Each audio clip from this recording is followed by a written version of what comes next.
Well, Hackler, you got a great anecdote about starting out in the business. Can you just share it with us? Yeah. So graduated college, finance degree. And thanks to my father, had some good connections in the industry. So I interviewed with some mutual fund companies and some insurance companies.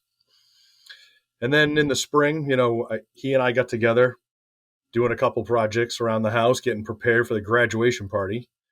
And he started asking me, what I was going to do. And, I didn't really know at that point because every one of the offers I had was, sit on the customer service line, 18 to 24 months. And, with each one of them, I sort of asked that question, well, what if I'm the best you've ever had? How fast can I, get out of that spot? And they all answered with the same thing, 18 to 24 months. So he said, well, I don't want you working for me. And I said, great, because I don't want to work for you either. But he said, I need, you need a job and I need help. So why don't you come work for me and I'll pay you $100 a week and you can go find the rest. And I jumped on it because to me, there was no ceiling. There was nothing holding me back. That's Now, in great. hindsight, I spent 3 years not making much money, but, I certainly like where I am now. Yeah, I love the cockiness of it, right? 18 to 24 months is just too long. What if I'm the best you've ever had? And you actually took less to make more, which I thought was fantastic. Well, great. I shouldn't have said fantastic. Now I'm going to hear a lot of crap about it, but nonetheless. So with that in mind, though, tell me a little bit about the firm, what you guys do better than anybody else.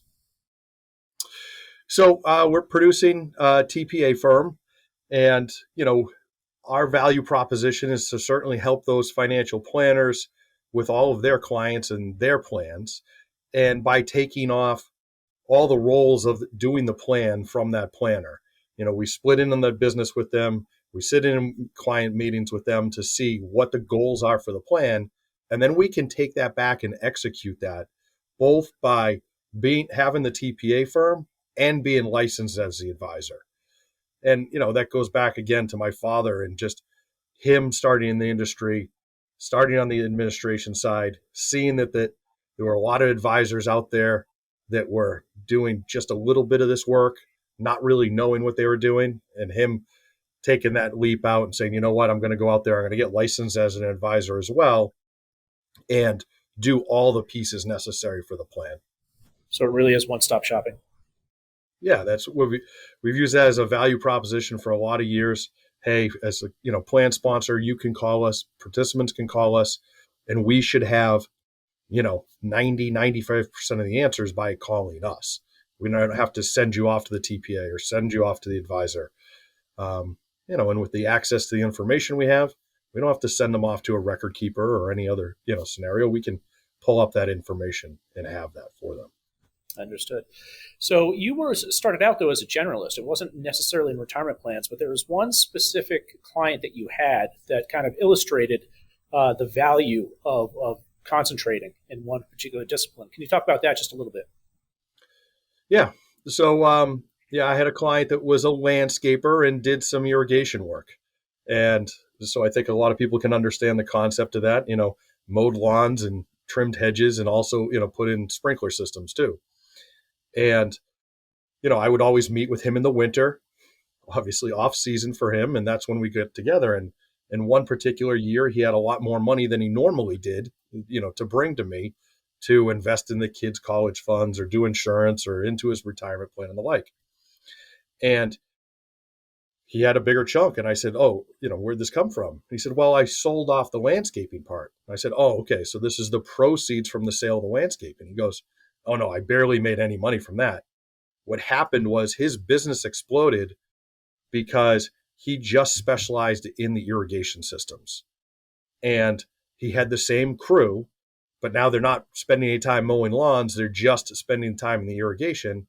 And all the competitors around, the landscapers that wouldn't use him for irrigation in the past because he had that landscaping in his title, were now calling him to do all the irrigation work for their clients. And his business went through the roof. And that was my aha moment because I realized, wow, like that'd be great. I love to do the retirement plans. I don't like to do the rest of the financial planning. And that's when I said, you know what? I'm not going to do it anymore. I'm just going to drop it. I'm going to do the plans and not do the financial planning. And that led me to integrated financial partners now, because it's a group of 160 and growing financial planners throughout the country that do financial planning, but need help, most of them, with their retirement plans for their That's great. clients. So, when did you knock it out of the park for plan sponsor, plan participants? What are you particularly proud of? One case. So yeah, one case I'm really proud of that we talked about before was, a manufacturer, a local manufacturer that we did a few projects for, and kept in touch with the CFO. Eventually landed the case with some patience, despite the fact maybe I've gotten some patience over the years. My earlier story of, taking over that case and saying to them, "All right, listen, you've got auto enrollment at 2%. You got this, low match formula that you're doing. All these loans that your participants have. Like, let's do a better job with this. Let's clean up this investment lineup. Let's reduce or take loans out. Let's talk about, getting auto enrollment going." And the plan has exploded over the last couple of years because we've taken these steps, for the participants. And, one particular review year, we moved the auto enrollment from 2 to 4. And when we sat down after that year was over and looked at the data, literally 100% of their new employees took up the 4%. 100%. Not a single employee opted out. Not a single employee said, I'm going to do 2. 100% of them did 4. And it was, that, again, another aha moment to say, like, we can do that. We can push these employees to do better for themselves by doing this. What took you so long to land the account? But unfortunately, the advisor that was on the account was related to the chairman of the board. Of course. We didn't get it at first look.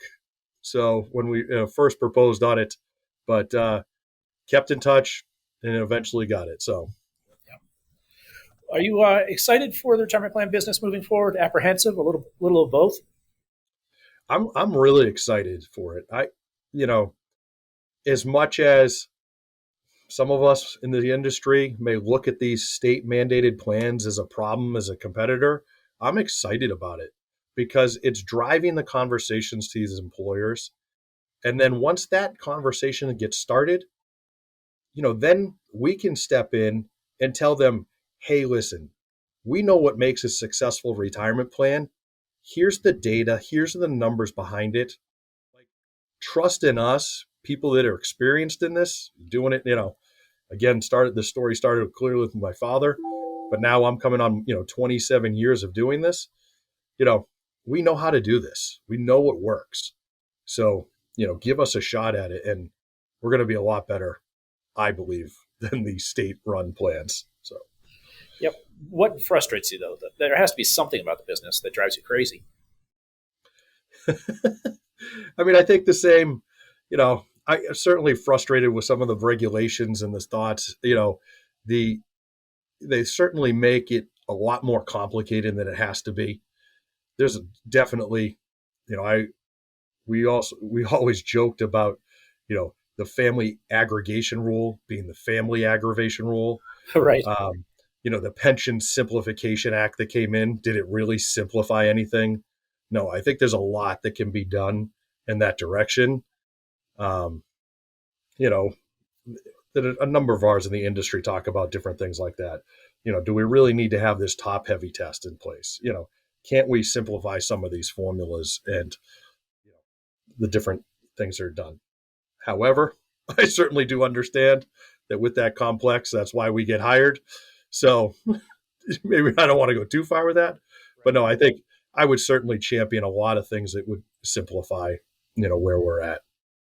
Do you think there's always going to be a place for a smaller, maybe family-run TPA in this business, or do you think that consolidation is going to get to the point where, like record keepers, it's just the giants? Yeah, I mean, I guess I do, because I think a lot of the stories, a lot of the companies we see are family run businesses, small family run businesses like mine. And, we can connect a lot better than those record keepers, the consolidation, the big, 800 numbers. Obviously, we sell against that all day long. Use us for the experience. And I think people are willing to pay to have that personal touch, people that understand and know. Understood. You talked about the complexity of some of the business right now. What do you think of auto portability and its prospects for really being adopted widespread? I think there's a long way to go with it, to get that there.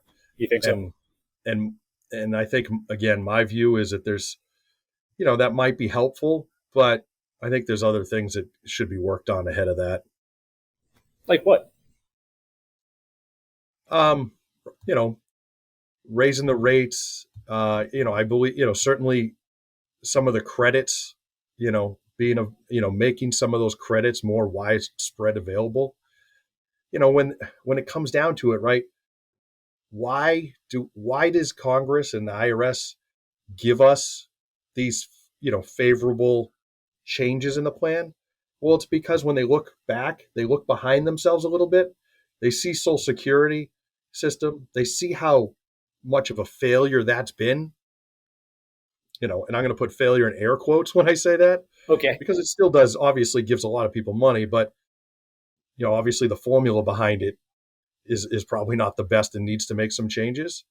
And again, I'll take a quote from my father. He said for a long time is, they've promoted the 401k plan. They've given us some great tools with it. And they're doing that because the Social Security system hasn't worked like it's supposed to anymore. So, unless you've had your head buried in the sand for all these years, you don't realize that. But, pick your head up and realize, hey, you got the 401k plan. It's there for you. You're getting a deduction to put into the plan. Obviously the best tax favorable status you can get out of it, getting that deduction, the tax deferred accumulation. Yeah, you pay taxes at the end, but it's one of the best realms you got. And they don't give out a lot of tax deductions. So take advantage of it.